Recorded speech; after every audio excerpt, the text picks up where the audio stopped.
Now cut and basically ready for the layer procedure. Let's just go through the schedule that I'll do.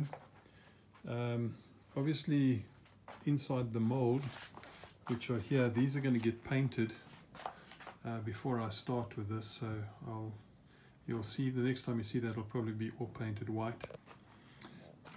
Going over to here, I'm going to start with a layer of 25 gram glass cloth. You saw me cut that in the previous video. It's cut at 45 degrees. Then I will lay basically from the hinge line to the leading edge 93 gram carbon, which has been pre-cut also at 45 degrees. And then from the hinge line back to the trailing edge will be 106 gram glass cloth. And these are the peel ply hinges, which will be inserted at that point. Then we'll move over, once we've got the 25 the carbon and the 106 glass and the peel ply in, we will then take the Airix, which is or PVC foam, 1.5 millimeter thick, and as you can see, it's all been nicely beveled down. The leading edge is beveled on the underside because that curves up a little, and the trailing edge has been beveled on the top side, the same as where the control surface hinge line will go. So, and in order for me to get a perforation or to get air out of underneath this, I'm going to take my little wheel cutter, or my little puncture holes through this Airix. And all I do is I just put it on the Airix and run it along, punching little holes, a couple of millimeters apart, every sort of 10-20 millimeters. So any air that gets encapsulated underneath the Airix will get pulled out. And I'll carry on doing this until all of the Airix top and bottom skins are done. And this is just a little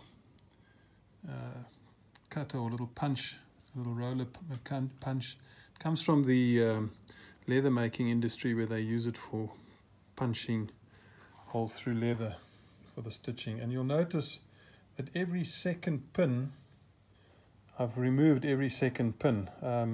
Otherwise I end up with these perforations being a little bit too close together. So I prefer to just remove every second pin. You don't have to, but I just did that. And it's very easy to poke little holes through this so that the air can come up. Okay, so once the Airix is in, or the PVC foam is in, then we will finish it off with a layer of 49 gram glass cloth, which is also cut at 45 degrees. Once that's in, and all of the process I'll try and video for you. Once all the laminate, the core, the glass, the carbon and everything is in, then we're going to put peel ply, which is pre-cut as well. So two pieces of peel ply, one for one half, one for the other half.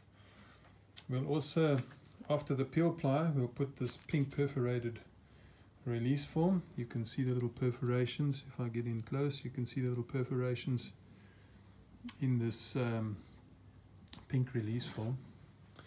And then we're going to stick the whole lot into the air bleed. So the air bleed, the whole mold, the entire mold will go inside the air bleed. The air bleed will be under the mold and folded on top of the mold. All right. Then we'll stick it into the vacuum bag. In this case, you can see this green material is the vacuum bag. It is sealed on the far end with tacky tape. It's open on this end, and I'll be sticking the bag in there, and over here I'll be connecting the vacuum breech and sealing up this end, and then putting the vacuum breech and sucking the air out. And this is just my plastic template, which I cut out of 2 millimeter or 3 millimeter PVC foam board, which is also a great material for making molds and splitters, and really nice. It's flexible, glues very well with super glue, cuts very easily with a knife. super stuff to use. In some places it's called Forex. Some countries, well, Forex is one of the manufacturers, but it is actually a PVC foam board, closed cell, tight closed cell foam board. Alright, so that's basically everything sitting on my preparation table, my cut and preparation table.